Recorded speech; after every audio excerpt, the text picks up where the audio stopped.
Hi, I'm Susie Miller, the Better Relationship Coach, and I'm committed to helping you build better relationships with God, yourself, and others. And on today's episode of Better Relationship TV, we're going to be talking about the number one issue I see in every entrepreneurial marriage I work with, and that is the issue of sharing. See if your spouse has ever said this to you. You're never home. You're always busy. When you're home, you're distracted and thinking about the business. I don't feel like me and the kids are a priority to you. Have you heard those things from your spouse? My guess is if you're like every other entrepreneur I've ever worked with, the answer is yes.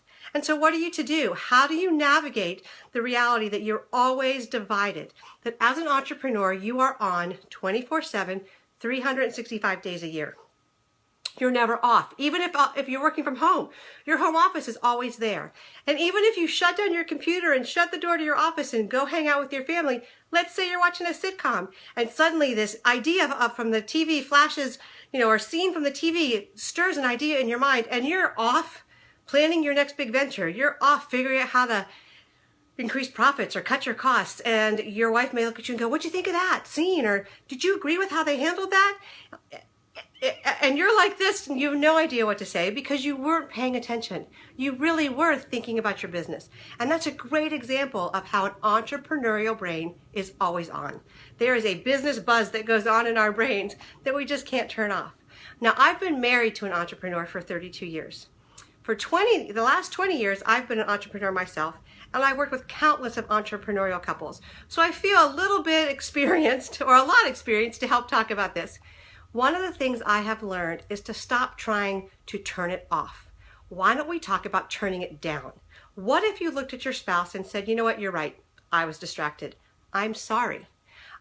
Just try it. I think if we begin to say those things to our spouse or our kids when they, say you're distracted, rather than scrambling and being defensive, they're going to go, "You understand. You don't like it. They don't like it, but at least you understand." And you can begin to do what I call turn it down. By turning down your entrepreneurial brain buzz, if I can call it that, by turning down your entrepreneurial brain, you'll be able to be a little bit more focused. You'll be able to be a little more intentional and maybe even a little more present. Rather than trying to defend yourself, explain, scramble, try saying this to your spouse the next time she says you seem distracted. "You're right, and I'm sorry. Can you repeat that?"